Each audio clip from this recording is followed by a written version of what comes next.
given the increasing diversity of America's populations, the dangers of sectarianism are greater than ever. Whatever we once were, we are no longer a Christian nation, at least not just. We are also a Jewish nation, a Muslim nation, and a Buddhist nation, and a Hindu nation, and a nation of non-believers. And even if we did have only Christians in our midst, if we expelled every non-Christian from the United States of America, whose Christianity would we teach in the schools? Would it be James Dobson's or Al Sharpton's? Which passages of Scripture should guide our public policy? Should we go with Leviticus, which suggests slavery is okay, and that eating shellfish is an abomination? Or we could go with Deuteronomy, which suggests stoning your child if he strays from the faith? Or should we just stick to the Sermon on the Mount, a passage that is so radical that it's doubtful that our own Defense Department would survive its application? So before we get carried away, let's read our Bibles now. Folks haven't been reading their Bible. Which brings me to my second point. Democracy demands that the religiously motivated translate their concerns into universal rather than religion-specific values. What do I mean by this? It requires that their proposals be subject to argument and amenable to reason. Now, I may be opposed to abortion for religious reasons, to take one example, but if I seek to pass a law banning the practice, I can't simply point to the teachings of my church or evoke God's will.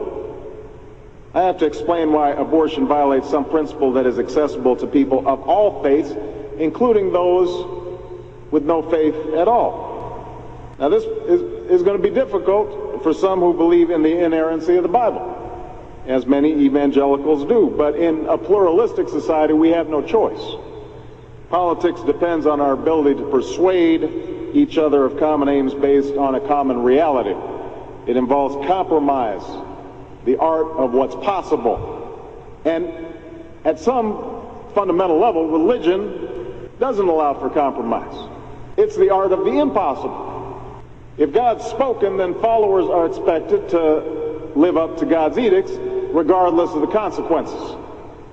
Now, to base one's own life on such uncompromising commitments may be sublime, but to base our policy making on such commitments would be a dangerous thing. And if you doubt that, let me just give you an example. We all know the story of Abraham and Isaac.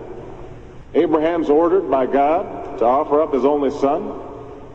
Without argument, he takes Isaac up to the mountaintop, he binds them to the altar, raises his knife, prepares to act as God commanded. Now, we know things worked out.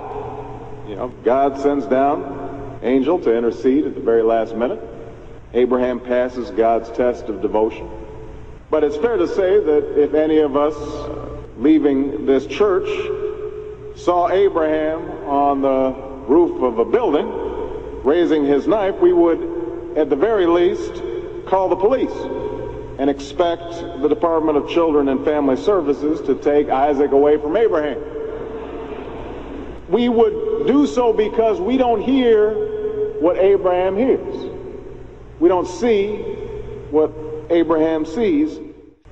And so the best we can do is act in accordance with those things that we all see and that we all hear, be it common laws or basic reason.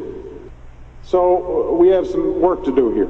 But I am hopeful that we can bridge the gap that exists and overcome the prejudices that all of us to one degree or another bring to this debate.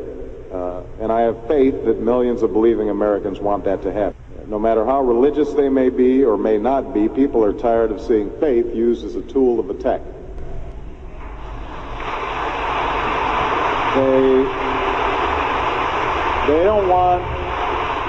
They don't want faith used to belittle or to divide, because in the end, that's not how they think about faith in their own lives.